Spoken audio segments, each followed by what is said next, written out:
Welcome to Luca is a Billionaire, where the only thing I invest in is your answers. You begin by closing Visual Studio Code so files aren't locked. This ensures a clean reset. First, back up your user settings and key bindings. JSON so you can restore preferences later. Once done, find the user data and extensions folders for your operating system. You'll remove or rename them. Make sure to note the exact paths. That prevents accidental deletions. This quick preparation keeps your workflow recoverable while we perform the actual reset steps. Now you remove the state that holds extensions and preferences.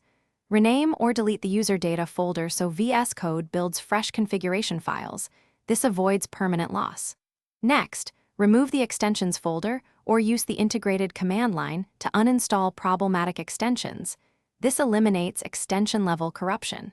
Then clear cache folders like workspace storage and GPU cache so stale state doesn't reappear.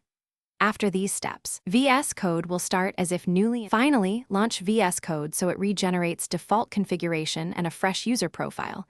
This verifies the reset worked. Reinstall only the extensions you need, one at a time, and restore your backed up settings. JSON and key bindings. JSON if they're clean. If something still misbehaves, perform a full uninstall and reinstall, and inspect the developer console logs via Help Toggle Developer Tools to find errors. One key troubleshooting tip. Start without extensions using Code Disable Extensions to isolate extension faults.